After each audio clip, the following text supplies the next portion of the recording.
do a kickflip. Out of my board. What's Tony, up, Joe? How are what's you? up, man? So happy to be doing 73 questions with you. Oh, well, thanks for including me. Thanks for doing it. Sure. So the first question, just to get out of the way because the internet is dying to know, how many times this week have you been semi-recognized or misrecognized as Tony Hawk? Maybe 3 or 4. Okay, and who have you been most recently mistaken for? Let's see. Kelly Slater, Lance Armstrong, and the guy from the movie Ghost. Patrick Swayze. No, the guy that betrays him. Yeah, you do kind of look like him. What's the most common misconception about skaters? I think that they're lazy stoners, and I can tell you it's the exact opposite. To be a pro skater, you have to be disciplined, you have to be determined, and you have to work at it. And how much are you skating these days? I skate almost every day. And you've been skating for how many years? 41 years now. Wow. And do you still have any early boards? I do. I have a couple special ones in here. You want to see them? I want to see them, yes. So, how easily does skateboarding come to you? I was not a natural. It was actually something I had to work at very much. And do you remember what motivated you to start? Yeah, my older brother was a surfer, and he was skating in the 70s, and some of my friends in my neighborhood were skating, so I just picked it up with them. What is your first memory of riding on a skateboard? I remember riding down the alley and running into the fence and getting splinters in my hands. Oh, God. And those are the boards right there? Yeah, here are my boards. Awesome. This is my very first professional skateboard model with my name on it. Yep. And it's the actual one that I rode. I gifted it to a friend of mine who was an amateur skater back then. And recently he gifted it back to me. So I'm very thankful to have it. This board was actually an auction item for our foundation. I sent this board to surviving members of The Clash, and they decorated it and they signed it and they wrote lyrics to London Calling on it. And when it went up for auction, I was the highest bidder because I couldn't let this go to someone else. Of course not. Yeah. And then this is actually a replica of my very first skateboard, which I happen to hold on to and now sits in the Smithsonian. That is so cool. Smithsonian. Yeah. All right, now back to your childhood, though. How did your parents feel as you started spending more and more time in the skate park? They were surprisingly supportive. Most of my friends' parents did not want them skating, so I felt very lucky. Right. Now, do you have to be young to be a skater? It helps with resilience and balance in the beginning, but I don't think so. I feel like you can start as slow as you want. There are plenty of facilities around to try if you're older. Right. Now, what would you say is the moment your career completely changed? When our first video game was released, things changed dramatically. I got a lot more opportunity. I didn't have to compete to make a living at skating. The recognition factor was immense, and it really tipped the scales for skating in terms of general popularity. It did, and you're being interviewed by a huge fan of these games. Oh, thanks. But I have to ask you, do you choose yourself as your avatar when you're playing your games? Are you asking if I play with myself? No, I did not say that. Yes, I play as my character in THPS series because inevitably I know all my special moves, and that's how I get the highest scores. Yeah. Because if you have your own video game, people want to challenge you at it. Right. And so playing as your own character is more appropriate. There you go, cheat mode a little bit. What's a trick that video game Tony can do that real life Tony cannot do? Let's see, 900 to revert to manual to kickflip McTwist on the next wall. Not gonna be trying that anytime soon. Never. Who's the most exciting person that you've gamed with? I played video games with Bruce Willis at a charity event a while back, and he and I went head to head. I can't remember which game, but I won. Now, on a scale of 1 to 10, how would you rate your video game skills? I'm about an 8 on my game series, and maybe on any Mario game that I play with my daughter. Any of the new games, I'm not, the shooters, forget it. Right. Now, I heard that you gave up violin to become a skater, is that right? This is true. I was playing violin at the same time when I first started skating, and my music teacher at school wanted me to do all these school concerts on the weekends, but I was off in Florida at skate events, and so he told me that I had to choose one or the other. Well, I think you made the right choice. Do you want to go outside? Yeah, we love it. So, Tony, what is your biggest pet peeve? Oh, wow. I travel extensively, and when people crowd the baggage carousel for their bags, it drives me crazy. It's like, let's just all stand back and wait till we see our bags. I hate that too. What's the best birthday party you've ever had?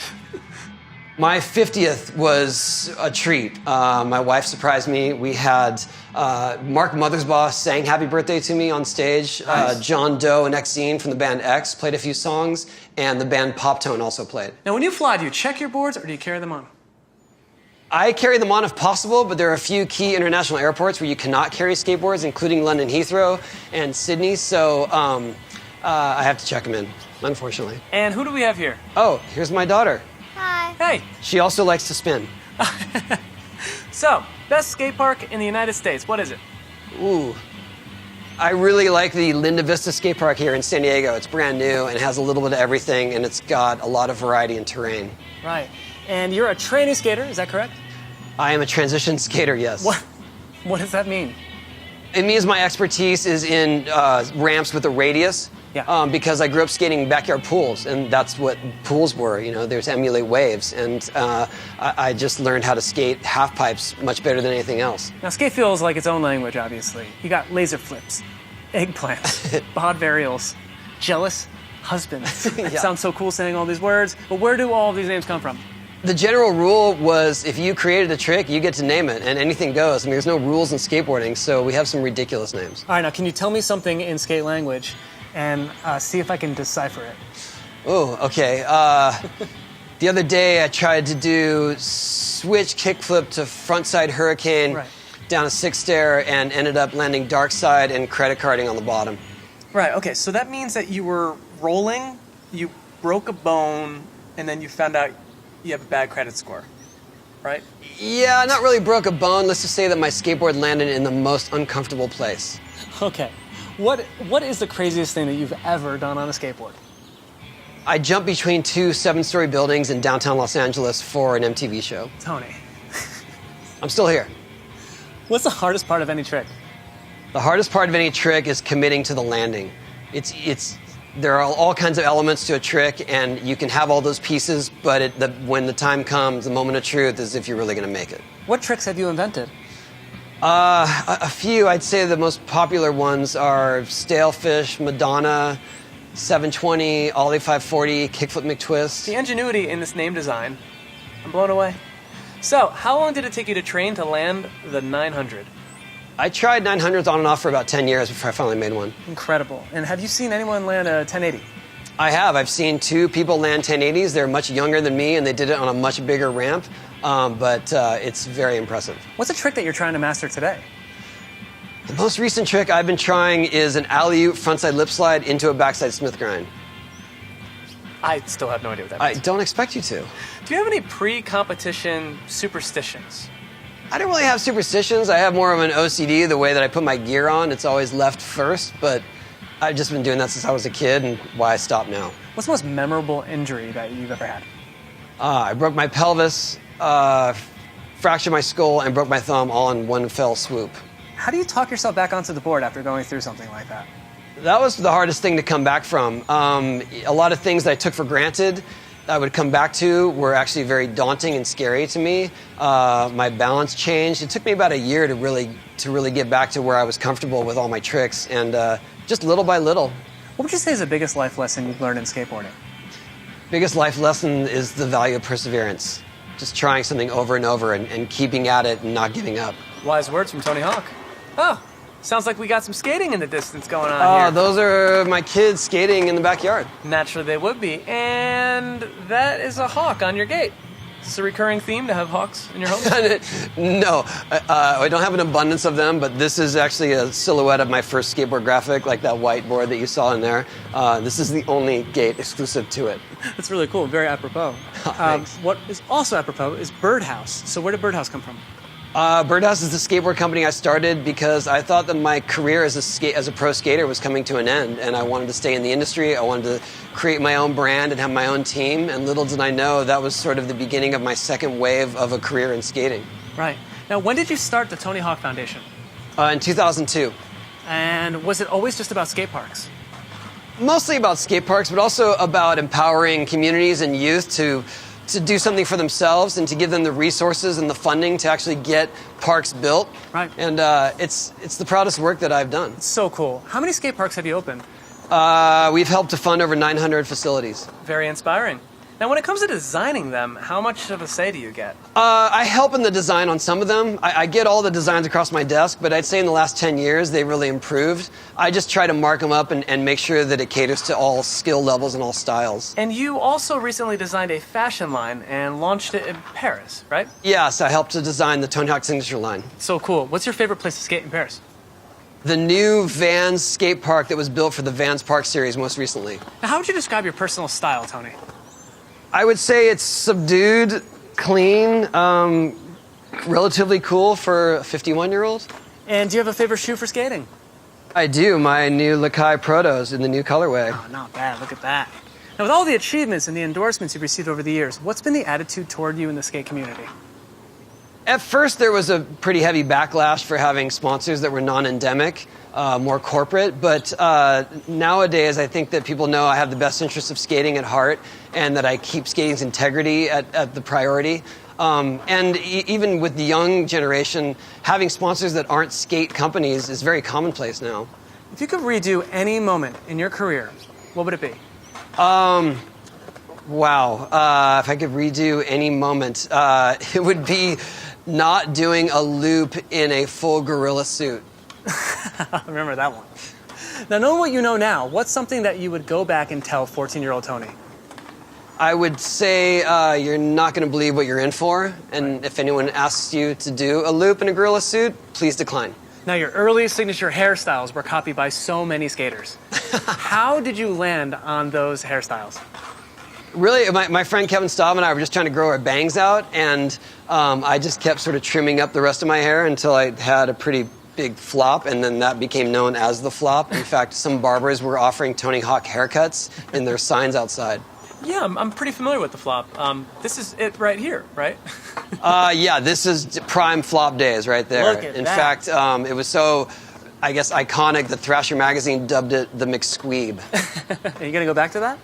I don't think I have the fullness to go back to that, but I would love to. Tony, as a father, what do you hope your kids learn from you? I hope I've taught them the value of perseverance, of believing in yourself, and creating your own path in life. And they're really good skaters. They all skate, yeah. And by the way, I love that video of you teaching your daughter how to drop in on the vertical ramp. She's so great. Thank you. Yeah, I didn't think that would go so viral. It went so viral, it was everywhere. But do you get nervous about them getting hurt? I do, but I feel like they all have a pretty good sense of their limitations. Some are more daring than others, but at this point, they're all almost full-grown adults, and they have a better sense of their limitations than I do. Now, what has Riley Hawk done that Tony Hawk can never do? You name it. I think, firstly, to make a career as a pro skater without having to compete, just doing video coverage and photos, being a male model, being a rock star, having his own signature shoe in his 20s. I mean, the list goes on and on. So you're jealous then, right? No, I'm just really proud of him. Cool. And do your kids offer any input on what you post online or put on social media? Only if it includes a picture of them.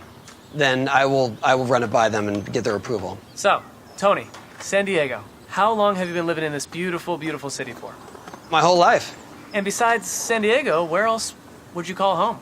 I would say my personal vert ramp. Yep. Yeah, that's sort of my home away from home. That's my happy place. Very, very cool. Now, growing up here, did you surf too? Yeah, I actually started surfing before I started skating. Now, I would imagine that you as a skater makes for a good surfer, right? I'm not great at surfing. I'm actually scared of big waves because if I fall on a big ramp, it doesn't come crashing after me and and try to drown me. And also, I just don't get time to chase the swells these days. All right, let's check out some skating. So, Tony, what do you think has brought the biggest change in your sport? I would say the advent of social media. It's really leveled the playing field in terms of how to get recognized and kids can make their own scene in their own region and really become a pro skater without having to chase the magazines and the coverage and the video and everything. It's amazing. And what's the most exciting change you've seen in skating over the past decade? The rise of female skaters. There's some rippers out there. Right. Now, in 2020, it's being introduced as an Olympic sport, which is incredible. Were you involved in making that a reality? Yeah, I was in some of the early meetings of organization. I actually went to the IOC in Lausanne, and I campaigned for it for a bit, and then once I realized it was actually going to be a reality, I stepped back from all the political process, and I'm just there to watch as a fan now. That's so cool. Is it harder to skate in front of a camera or an audience? I would say it's harder to skate in front of an audience. Camera does not make fun of you if you fall, and it gives you a second chance. Oh, whoa. That's crazy. Now, which excited you more, visiting the White House or being featured on The Simpsons? Oh, being featured on The Simpsons was by far one of the coolest things that's ever happened to me. Thank you, Sarah Hall. The idea that they created an episode around me was just unbelievable. Is it safe to say that you may be the only person in history to have skated the White House? Well, Andy McDonald was there introducing Bill Clinton, and he claims that he stepped on his skateboard, but Andy, pictures or it didn't happen. True. Now, skating is a solitary sport, but it creates such a community. How do you explain that? I think it's more that there's a camaraderie, especially if you go to the skate parks.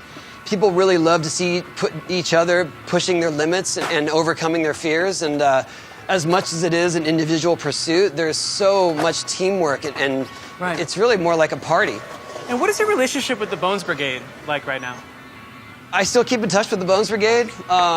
Tommy, Mike, Lance, Rodney, and Cab. You know, we all still hang out. We still skate together. Right. Now you gonna show me some moves? Yeah, sure. Let's do it. All right. Oh, traffic alert. I don't want to snake my kids, though. No, you definitely don't want to do that. And there is Tony Hawk making it look easy for question number 73. Did you ever find animal chin? No. Why do you think I built this? Why do you think I'm still out here doing it? Do you want to come join me in the search? Like me? Skate with you? Yeah, come skate with me. I don't even... What the hell is this? There you go. I have no idea what I'm doing, but... Okay, you ready? You just gotta lean forward when you drop in. Okay? Let's do it. And believe in yourself. All right. 1, 2, 3. Ah! Hey, do a kickflip! Dad, he's not that good at it. Tony, I think I just did a 900. Yeah, you wish.